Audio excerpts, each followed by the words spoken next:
ছোটদের আমার ভালোবাসা, সবাইকে জন্মদিন। আজকে আমাদের শ্রী বড়মার শুভ জন্মদিন। এই জন্মদিনে আমরা সবাই এখানে আনন্দ করতে এসেছি। আমাদের প্রথম শ্রাবণের দিন থেকে আমরা শুরু করেছি পাঠ্য সম্মেলন। সেই সম্মেলন আমাদের কবিতা পাণ্ডের মায়ের বাড়ি থেকে শুরু হয়েছে। তারপর একের পর এক চলছে আমাদের বৃষ্টি, রোদ, যাই হচ্ছে আমরা সব কিছু উপেক্ষা করে ঠিক 4টের সময় আমরা 3টে থেকে মনে হচ্ছে আমাদের বাড়িতেই অনুষ্ঠান শুরু হয়ে গেছে। 3টে থেকে আমরা শাড়ি পরছি, আমরা সাজুগুজু করবো সেরকম একটা প্রিপারেশন নিচ্ছি। তারপর সবাই যে যেমন পারছি বেরিয়ে পড়ছি, সেই নটাটি বাড়ির পাশেই হোক বা দূর পাড়া হোক। তবে এবার আমরা কুড়ুমগ্রামকে ব্যতীত করেছি, কিন্তু তারাও দারুণ করছে। মনে হচ্ছে নটাটিকে উপেক্ষা করে তারা ছাড়িয়ে যাচ্ছে। এরপর আমাদের পরের টার্গেট আছে আশ্রম পাড়া, বাগপাড়া একরকম হয়ে যাবে সব। তবে মাঝে মধ্যে মানে বৃহস্পতিবার হোক বা কোনো একটা দিন সবাই একসঙ্গে আবার মিলিত হয়ে যাবে। তো আজকে বড় মার জন্মদিন, সবাই এসেছি, সবাই আনন্দ করছি। তো সামনে আমাদের 10ই আগস্ট দেওঘরের পূর্ণতীর্থ ধামে আমাদের সবার মায়ের সেখানে বড় উৎসব হতে চলেছে। তার জন্য সেখানে অনেক কিছুই চলছে, মানে একটু একটু করে মায়ের যাতে উৎসবটা আরো ভালো হয়, আমাদের বীরভূমের দায়িত্ব আছে সেটা ভালো হওয়ার জন্য আমরা একটু একটু অর্থ দিয়েছি। আরও সেখানে আমাদের দেওয়া লাগে। তা যত মায়েরা আছেন, দাদারা আছেন, যতটা পারবেন সামর্থ্য অনুযায়ী মায়ের কাজে দেবেন। সেখানে শুধু মায়ের কাজে না, আমাদের এই কাজের মাধ্যমে আমাদের নিজেদের অনেকটা পুণ্যলাভ হবে। কেননা আমরা যদি 100 টাকা দিচ্ছি বা 200 টাকা দিচ্ছি, কেউ 50 টাকাও দিচ্ছি মায়ের জন্যে, সেখানে ওখানে অজস্র গোটা রাজ্যের মানুষ আসবে। তারা সেখানে প্রসাদ গ্রহণ করবে, আনন্দ লাভ করবে। সেই যে একটা কি বলবো পূর্ণ, সেই পূর্ণ লাভটা আমরা সবাই ভাগ করে নিতে পারবো। তাই সবাই যতটা পারবেন সেই অর্থ একটু করে দেবেন। আর আচার্যদেব বলেছেন আমাদের মানে বরদানাকে বলে গেছেন যে মানুষের যত দুঃখ পায় সেই দুঃখ যেন আমি ভাগ করতে পারি। কিন্তু আচার্যদেব বলছে প্রত্যেকটা ঘরে ঘরে অশান্তি আসুন, দুঃখ আসুন। কেননা এটা হয়তো ভাববে যে আচার্যদেব এবার কি কথা বলছে, দুঃখ কেন বলতে চাইছে। কিন্তু দুঃখ যতই পায় মানুষ, সবাইকে ঠাকুরের চরণে আশ্রয় নেবে। যখনই দেখবেন আমরা দুঃখ পাই, কষ্ট পাই, গিয়ে ঠাকুরের কাছে কান্নাকাটি করি, ঠাকুরের কাছে একটু সান্ত্বনা লাভ পাওয়ার জন্য যাই।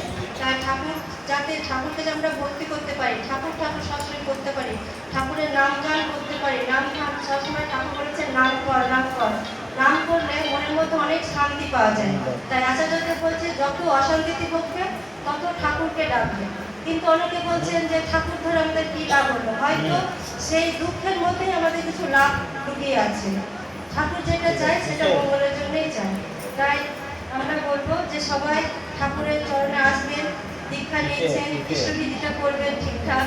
ইষ্টবিধি করলে পরে আমাদের অনেক পূর্ণতা লাভ করা যায়। ঠাকুরের আমাদের পয়সার জন্য কোনো মানে আমরা যদি নাই করে থাকি, ঠাকুরের কিছু যায় আসে না। কিন্তু সেই ইষ্টবিধি করলে আমাদের নিজেদেরই মঙ্গল, আমরা নিজের মঙ্গলে পাবো, পরের মঙ্গলের জন্যই মানে করলে পর নিজের মঙ্গল হয়। তাই সেই একটু একটু পয়সা দিয়ে সেখানে পাঠাচ্ছি, অর্ঘ পাঠাচ্ছি। আমরা যে আনন্দবাজার খাই ওখানে গিয়ে যারা যায় মানে দেওঘর যাওয়া লাগে, আমাদের এই নলহাটির মন্দিরকে অনুসরণ করে হয়তো অনেকে পিছিয়ে যাচ্ছেন, কিন্তু যারাই দীক্ষা নিচ্ছেন একবার করে বছরে, মাসে না পারেন বছরে পারেন, অন্তত একবার যাবেন দেওঘর।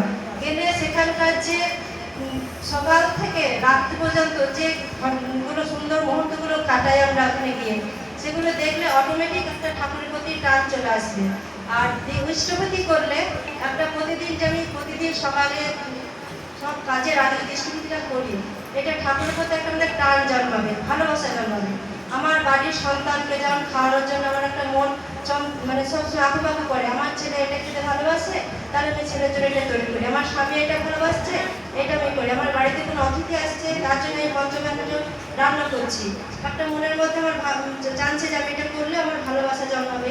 যেমন ঠাকুরের প্রতি যদি আমি প্রতিদিন ইষ্টভূতিটা প্রতিদিন করি, এটা আমাদের করা লাগে, তাহলে ঠাকুরের প্রতি অটোমেটিক একটা টান চলে। আমাদের প্রতিদিন একটা নিয়ম হবে যে না আমি এটা করবোই, করলে পরে আমার সেই ভালোবাসাটা জন্মাবে। বা মন চায় যদি কোনোদিন কোনো কারণে হয়তো ত্রুটি হয়েই থাকে, তখন আমি করতে পারলাম না, ইষ্টভূতিটা করতে পারছি না কেন, বা প্রার্থনা করতে পারছি না, এটা মনের মধ্যে দুঃখ লাগবে, কষ্ট লাগবে। আমি যদি প্রতিদিন কাজটা করি। আর যদি কোনোদিন একদিন করলাম 10 দিন পর আবার গেলাম, সেখানে কোনো টান জন্মাবে না। তাই ঠাকুরের প্রতি টান জন্মানোর জন্য, ভালোবাসা জন্মানোর জন্য প্রতিদিন ইষ্টবিধিটা করতে হবে, সেই সঙ্গে নিজের মঙ্গলও হবে এটা। তাই বলছি সকল এখানে যত মায়েরা আছে, দাদারা আছে, ছোট ছোট বোনেরা আছে, বাচ্চারা আমার মেয়ের সমান আছে, তারা সবাই ইষ্টবিধিটা করবে। আর প্রত্যেকটা মারা হচ্ছে বাড়ির মূল কি বলবো কর্ণধার। একটা বাচ্চা যদি থাকে, সেই বাচ্চাকে প্রতিপালন করা মায়ের কর্তব্য। একটা মা তার মেয়েকে বা ছেলেকে সুস্থ পরিচালনা করবে। মেয়েটা আমার কোন পথে যাচ্ছে না যাচ্ছে, প্রত্যেকটা মা গার্জেন সেটা বুঝতে পারে, আমার মেয়েই হোক আর ছেলেই হোক। সেই মাদেরকে নখদর্পণে রাখতে পারে, মেয়ে কোথায় গেল, আমার ছেলে কোথায় গেল, কি করছে, প্রত্যেকটা কাজ তারা নখদর্পণে রাখবে। তাহলে সে মা তার আর একটা বাচ্চাকে ঠিকমতো গঠন করতে পারবে।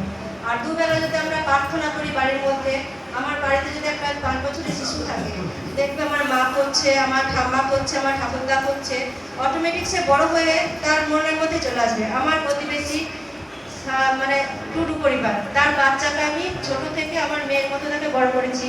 সে যখন আমার কাছে থাকতো, আমি যখন প্রার্থনা করতাম, সে আমার সঙ্গে বারো বড় বিরোধী করতো। যদিও সে খ্রিস্টান ধর্মাবলম্বী, এখন সে খ্রিস্টান ধর্ম পালন করছে। সে এই কিছুদিন আগে তার কনফার্মেশন হয়ে গেল, সে খ্রিস্টান ধর্মে চলে গেছে, কিন্তু তারা ঠাকুর নিয়েই আছে। তা সে যখন আমার কাছে থাকতো, সে ওইভাবেই সে আমার সঙ্গে প্রার্থনা করতো।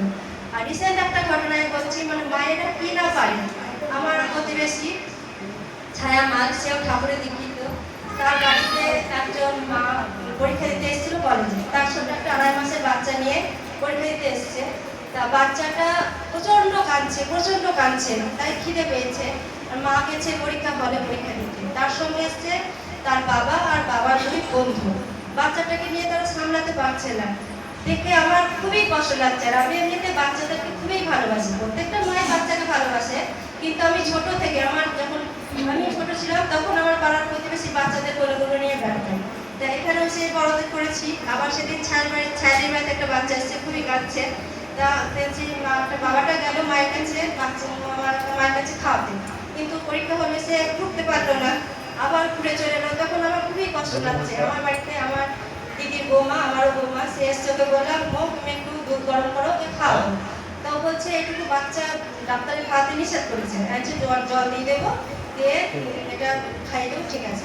বরফ করে আমার মাথায় এলো আমার প্রতিবেশী পিঙ্কি লে, তারও একটা 7 মাসের বাচ্চা আছে। আমি ছুটে গেছি পিঙ্কির কাছে গেলাম, পিঙ্কি একটু ওই বাচ্চাটা একটু খাইয়ে দাও তো। সঙ্গে সঙ্গে পিঙ্কি ওকে খাইয়ে দিল। বাচ্চাটা একবারে শান্ত হয়ে গেল, ঘুমিয়ে পড়লো। তখন যে মনে যে শান্তি লাগলো আমার। তাই প্রত্যেকটা মাই হয়, সেই বাচ্চার কষ্ট থেকে সবারই কষ্ট হয়, সেটা আমারও খুব কষ্ট হয়েছিল। তাই ঠাকুরের চরণে আমরা চলবো, ঠাকুর যেভাবে চলতো। ঠাকুর বলেছেন যে, কখনো বলেননি যে আমাকে অনেক ফুল দাও, আমাকে অনেক ধূপ দাও, ধুনা দাও, পূজা করে বলে। ঠাকুরের যে আদর্শের কথাগুলো আছে, সেই সকাল থেকে রাত্রি পর্যন্ত বিনতি প্রার্থনা থেকে শুরু করে সন্ধ্যা প্রার্থনা পর্যন্ত নারীনীতি সত্যানুশাসনের গ্রন্থগুলো আছে। প্রত্যেকটা বাড়ির মায়েরা দাদারা যদি পড়ে চলেন, তাহলে আমরা একটা আদর্শ, মানে ঠাকুর যে বলেছেন মেনি অনুকূলচন্দ্র হওয়ার কথা, বা বড় মা, আমরা প্রত্যেকেই বড় মায়ের গুণের আছি। হয়তো বড় মা যতটা হয়ে গেছে, জগৎজননী হয়েছে, আমরা জগৎজননী হতে পারবো না, কিন্তু অনেকটাই আমরা যেতে পারবো যদি মায়ের আদর্শে চলতে পারি। তাই সবাইকে আমার জয়গুরু জানিয়ে প্রণাম জানিয়ে আমার শেষ করছি। জয় মা।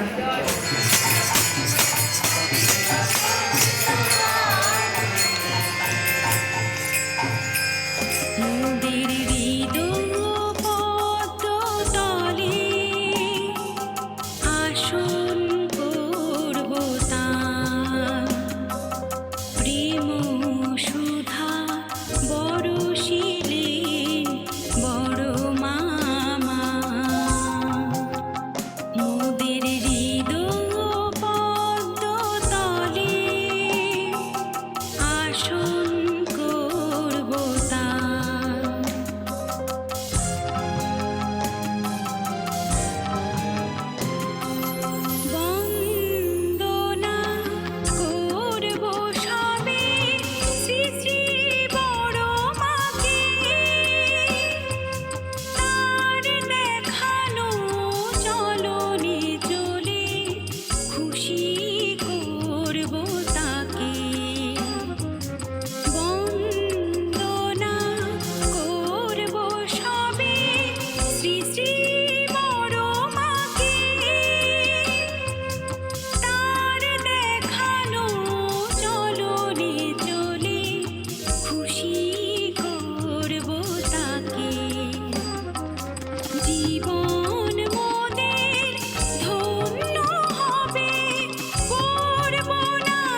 ঘুর